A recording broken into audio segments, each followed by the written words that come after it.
কত টাকা?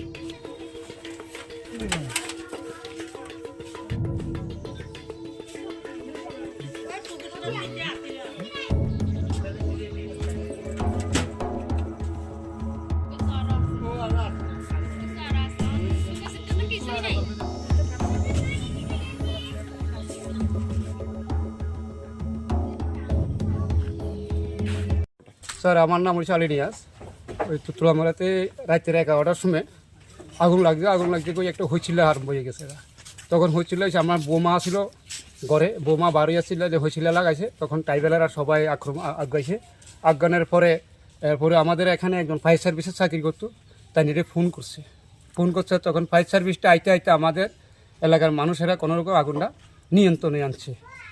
এরপরে ফায়ার সার্ভিস আসে, আওয়ার পরে আগুনটার একটু নিবানে তারা চেষ্টা করছে। কোন ঘরে আগুন লাগছে? এটা লাগছে রশিগড় থাকার করে। আচ্ছা, তারা থাকার করে। ক্ষয়ক্ষতির পরিমাণ কত?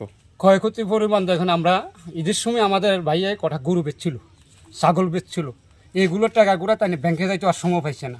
আমাদের ঈদেরগুলোর নিমন্ত্রিত সবাই তো নিমন্ত্রণ করে, আমরাও খাই, আমরা নিমন্ত্রিতও করি।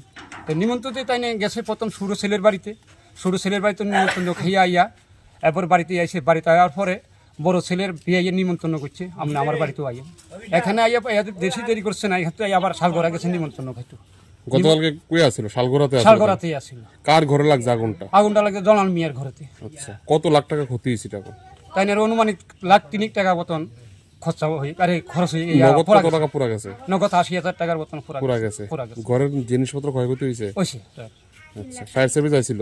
কয়টা ফায়ার সার্ভিস আইছে? একটা ফায়ার সার্ভিস। এলাকাটার কি নাম? এলাকাটা টাপরাদুম, উত্তর তুলামুড়া টাপরাদুম। আচ্ছা, স্থানীয় স্তরে প্রশাসন কি আইছিল আপনাদের এখানে? প্রশাসন আইছে কারকাবনের আইছিল, তুলামুড়ারও আইছে, আচ্ছা, দুনো পক্ষেরই আইছে। আচ্ছা, আয়া তারাও আমরা একটু যাও ফায়ার সার্ভিস তারা যারা আর দপ্তর আছে তারাও আমরা এবং ধন্যবাদ জানাই।